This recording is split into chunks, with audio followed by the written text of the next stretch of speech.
Good evening, Balingkan Naway Church. Palakpakan kay Manti Apo Tagagsat. Nabista kami matlang. We missed you. Siguro nakita yate dunggol ko tayo. Sagat tayo. Kandilugan ni Pastor. Madaydayaw ti Apo. Ni Apo na imbag. Amen? Amen. Nagkaroon po kami ng konting accident sa Samar, sa Calbayog. Pero praise the Lord kasi yun pong sabi ng mga pulis na sa lugar na yon maraming na-aksidente at laging may fatal. Kami lang daw po yung na-aksidente na walang fatal. So God is good. Amen po. Ang ating pag-aralan ngayong gabi ay the unconditional love of God. Amen po. Amen. Naniniwala po kayo na unconditional love of God exists? Amen? Amen. Sa ang ating verse po ngayon ay matatagpuan sa 1 John 4:16 at ganito po ang kanyang sinasabi. And we have known and believed the love that God has for us. God is love, and he who abides in love abides in God and Him. Amen? Ang sabi po sa Tagalog, at ating nakilala at ating sinampalatayanan ang pag-ibig ng Diyos sa atin. Ang Diyos ay pag-ibig at ang nananahan sa pag-ibig ay nananahan sa Diyos at ang Diyos ay nananahan sa Kanya. Yan, hindi ka nasa una ito yun. Amen?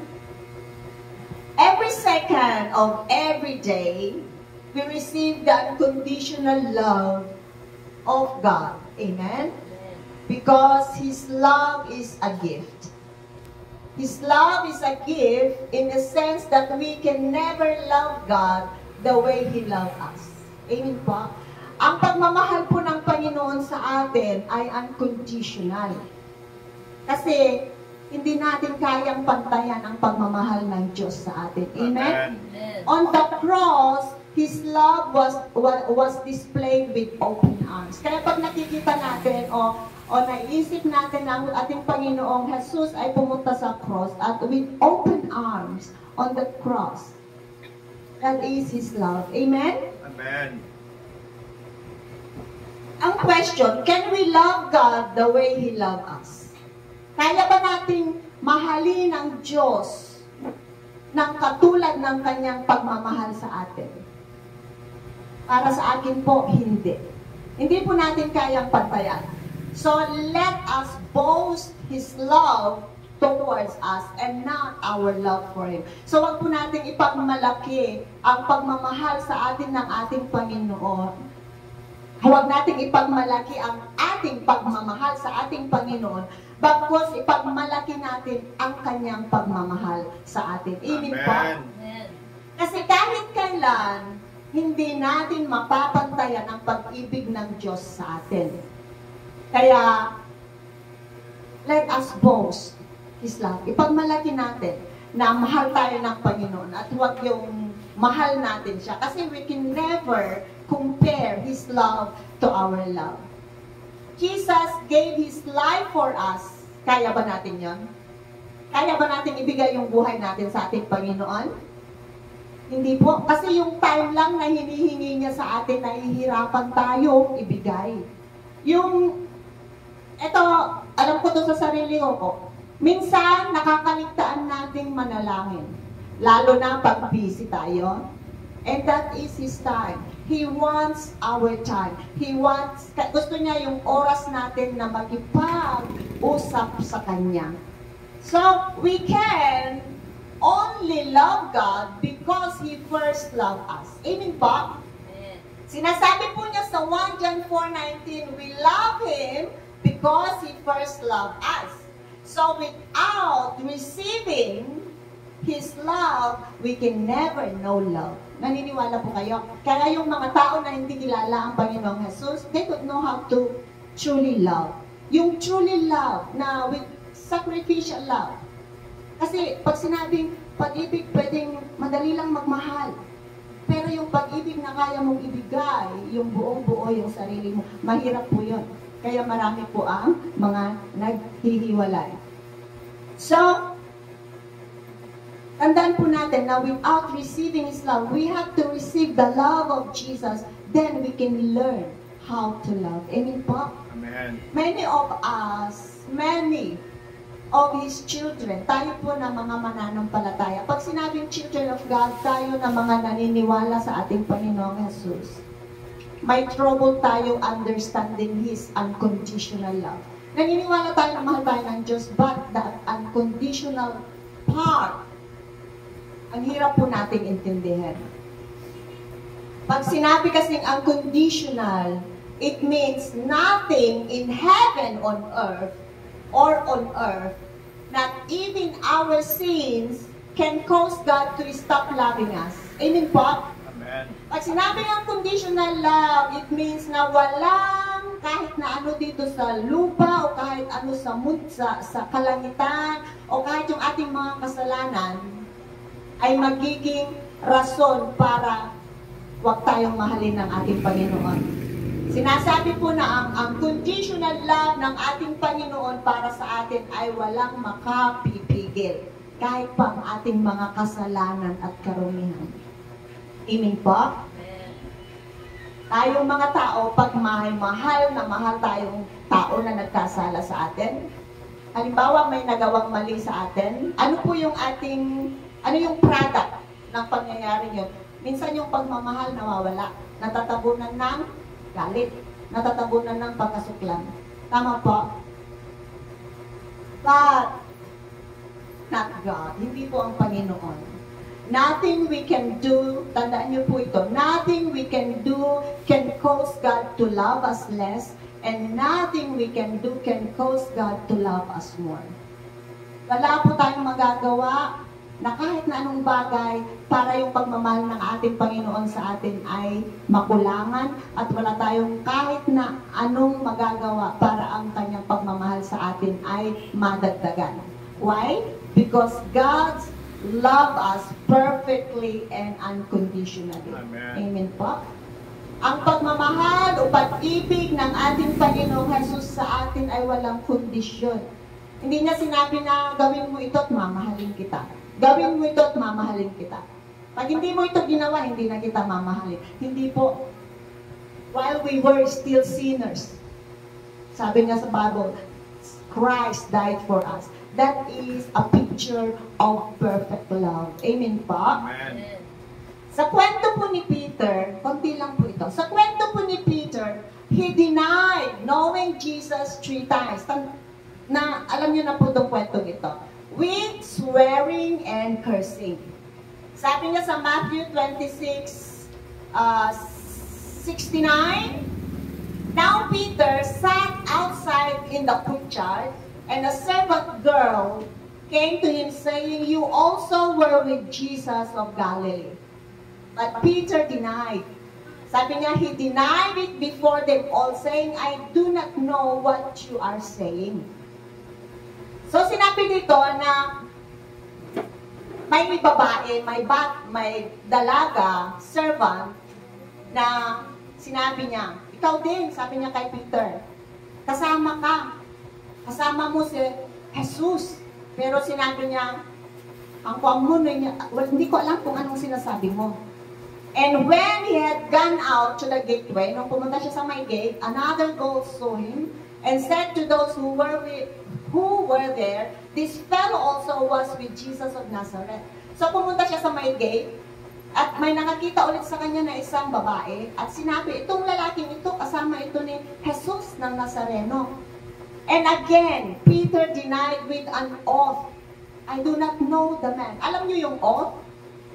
Yung the oath? Duray no matay, duray no matinaganak ti, duray no makidlatanak, that is oath. Yun ang ginawa ni Peter. Siguro, imbaga na, uray no matinaganak ti langit. Uray no, kahit na makidlatan ako, siguro ganun ang sinabi niya. Then, a little later, those who stood by came up and said to Peter, Surely you are also one of them, for your speech betrays you. So, sinabi na naman nila, after a while, meron na namang nagsabi na sigurado isa ka sa kanila. Kasi yung pananalita mo, siguro may accent ang mga Galilean o Nazareno. Then he began to curse and swear.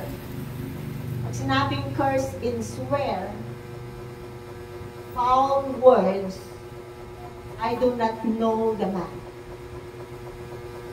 He denied knowing Jesus 3 times. Immediately, the rooster crowed.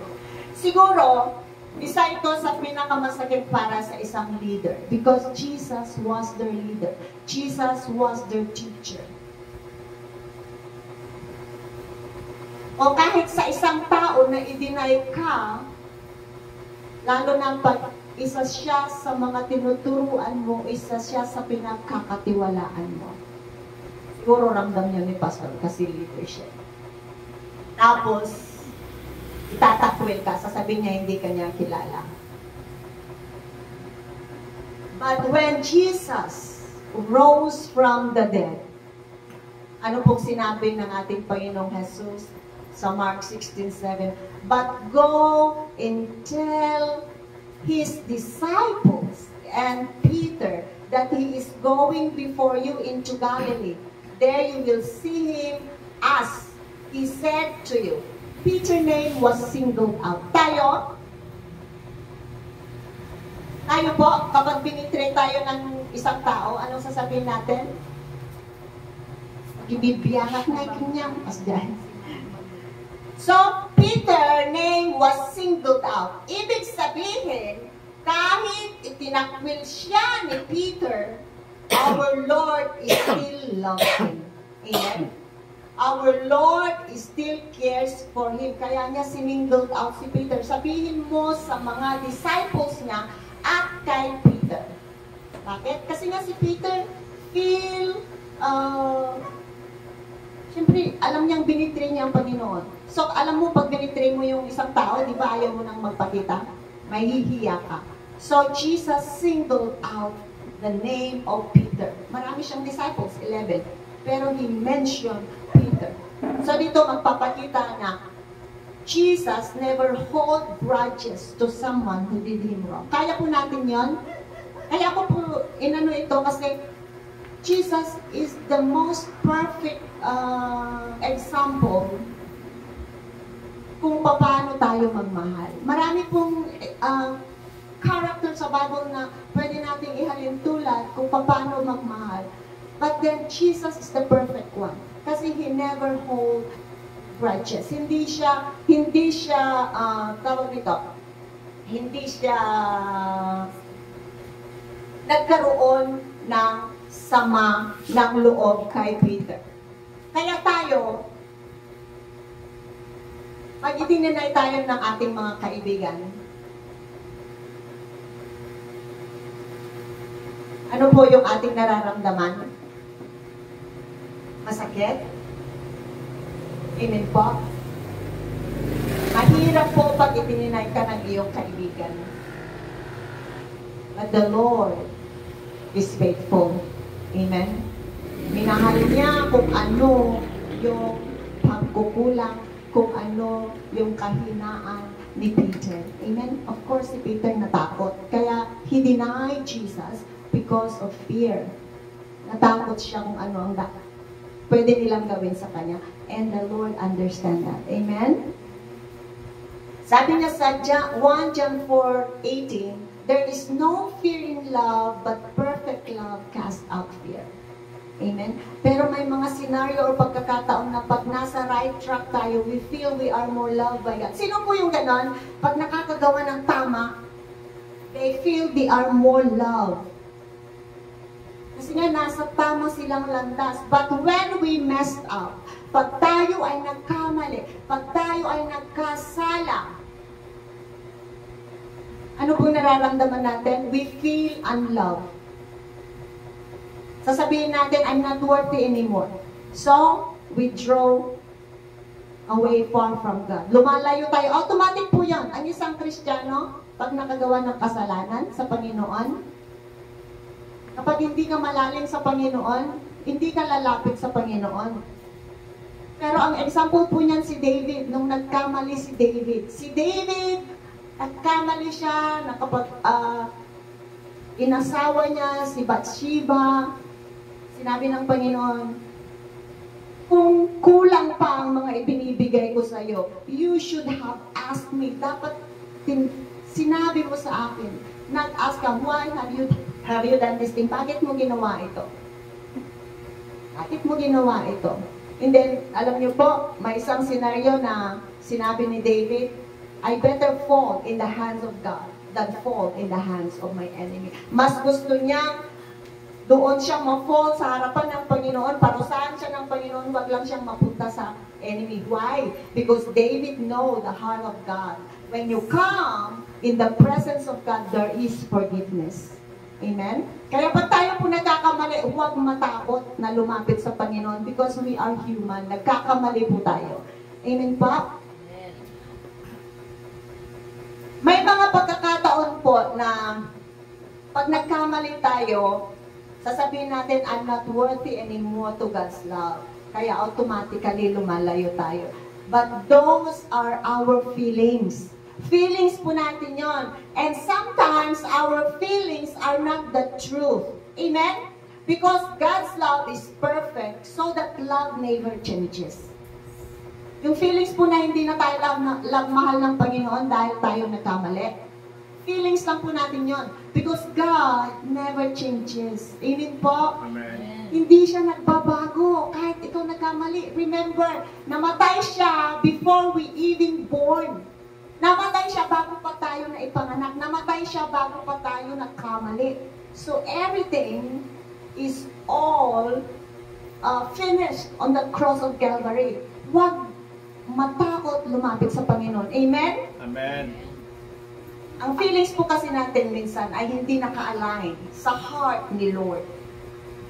Lalo na pag tayo nagkamali. We feel unloved, we feel dirty, we feel lahat na ng mga negative. Pero hindi po ganon ang tingin sa iyo ng Panginoon. Amen? Pag nagkamali tayo, ang feeling natin, we are not worthy anymore, so we pull away from God. Lumalayo tayo sa presence ni Lord. And then, iisipin natin na ang ating Panginoon ang lumayo sa atin. Because we are unworthy. But the whole time, ang gusto lang gawin ng ating Diyos ay yakapin ka at palibutan ka ng kanyang pagmamahal. Amen? Amen. God is a good God. Kaya sinabi niya sa Matthew 11:28, come to me, all you that labor and have a laden, and I will give you rest. This is the amazing and conditional love of God. Come to me. Come to me. No matter how dirty you are, no matter how many mistakes you've made, kahit sino ka, kahit gaano kalaki ang kasalanan mo, come to me. No matter how heavy your loads in your shoulder, pwede kang lumapit sa kaibigan mo pag may problema ka, baka layuan ka pa niya kapag mabigat ang problema niya. But not the Lord. Sabi niya, lumapit ka sa akin. Kahit gaano pa kabigat ang kasalanan mo, kahit wala ng tao ang gustong lumapit sa iyo. Lumapit ka sa akin at ibibigay sa iyo ang kapahingahan, kapayapaan na hindi na ibibigay ng kahit sino man. Amen? Ganun po kabuti ang ating Panginoon. The love of God, hindi na, wala tayong maikukumpara sa pag-ibig ng Diyos sa atin. Kaya, let us boast pagmalaki natin ang kanyang pag-ibig sa atin. Amen po? Hallelujah. We have a faithful God who never fails to love us. Pag-isabi nga, my God never fails He never fails to love me. to love. Amen. Hallelujah. Yun lamang po at kantahin po natin yung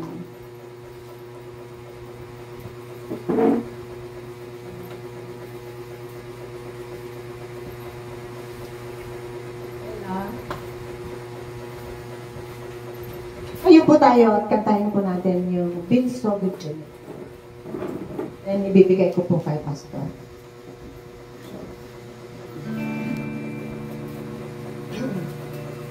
Hallelujah. Thank you, Jesus. Thank you, Lord, for your faithfulness in our life, oh God.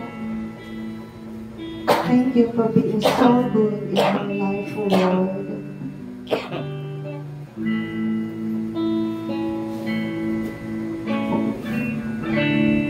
I call you faithful, for the promises you kept, and every need you met.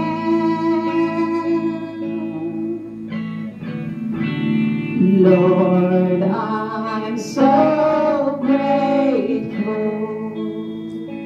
You will lead me every step, and I never will forget. When I think of how you bless me, how your hand has never let me go, never let me go. You have been so good to me. God, I can't believe how you love me. What a friend you have been, so good to me. God, I can't believe how you love me. What a friend you have been.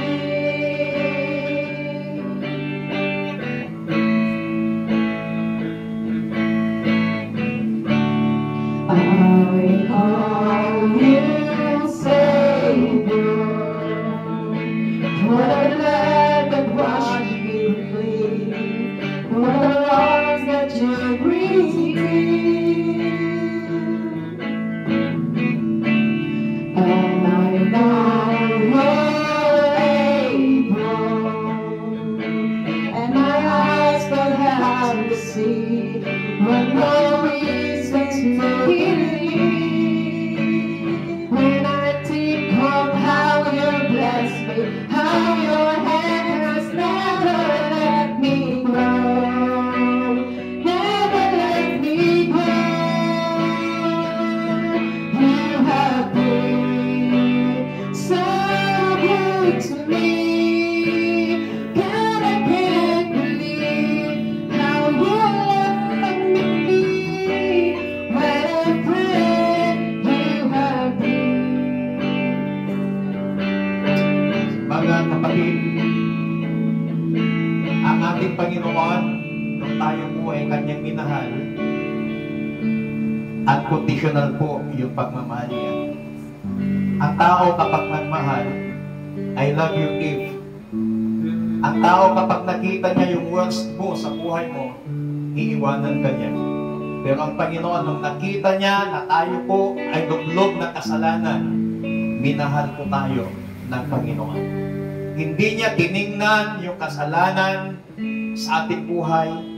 Hindi niya tiningnan kung anong nagawa natin.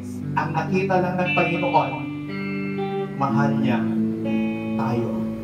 Minahal tayo ng Diyos sa kabila ng ating kainan, sa kabila ng ating mga pagkukulang, sa kabila ng ating mga kasalanan. Sometimes, ang tao, pag nagmahal yan, pag nakita niya yung weakness pa ng taong mahal niya, sometimes iiwanan niya yan. Kasi minahal niya lang doon sa magagandang aspeto. Hindi niya minahal yung mga pangit na aspeto ng buhay ng tao. Pero ang Diyos hindi po gano'n. Unconditional po yung pagmamahal ng Panginoon sa atin. Kaya sa gabi pong ito, mga kapatid, yakapin po natin yung pagmamahal ng Panginoon na yan, na walang hinihinging kondisyon. Ibinigay, ipinadama ng Diyos yung kanyang pagmamahal po sa atin. Kahit na hindi mo mahalin ng Diyos, minahal ka niya, kapatid. But sa gabi pong ito, kung gaano sana tayo minahal ng Panginoon, ibigay din natin yung ating pagmamahal sa Diyos. Why? Because He first loved us. Hallelujah. Oh, what a faithful God. Salamat, Panginoon, sa unconditional love mo sa aming mabuhay. Despite of our weaknesses, despite of our sins na nagawa sa inyo, hindi iyon ang tiningnan mo, Panginoon. Pero pinadama mo pa rin ang iyong pagmamahal sa amin. Panginoon, help us to love you, na mahalin ka din ng walang kondisyon. Mamahalin ka namin without anything. Hindi mo man kami pagpapalain materially, mamahalin ka pa rin namin, Panginoon. Makaranas man kami ng ibang pagsubok sa buhay, ibang problema sa buhay, mamahalin ka pa rin namin, Panginoon. Katulad ng ginawa mong pagmamahal sa amin. Thank you for that unconditional love of God. And help us also to love unconditionally. Salamat, salamat. We ask your Holy Spirit, dear Jesus, na patuloy mong panahanin sa aming mga puso, patuloy mong panahanin sa aming mga isipan, sa aming mabuhay, upang yung unconditional love ng Panginoon sa aming mabuhay ay patuloy naming maranasan at hindi lamang namin mararanasan, kundi patuloy din naming maipadama sa aming kapwa mananampalataya, sa aming mamahal sa buhay. Salamat, Panginoon. Salamat. Thank you for your love. Thank you for that conditional love. Doon, out of the billions people of this world, isa kami sa minahal mo na walang kondisyon. Salamat, Panginoon. Salamat. Wala kaming dapat ipagmalaki, kundi pinagmamalaki at ipinagsisigawan namin ang iyong unconditional love sa aming mabuhay. Salamat sa iyong lingkod na siyang ginamit. Salamat ng marami. In Jesus Christ, mighty name we pray. Everybody says, Amen. Palakpakan natin ng malakas ng Panginoon. Hallelujah.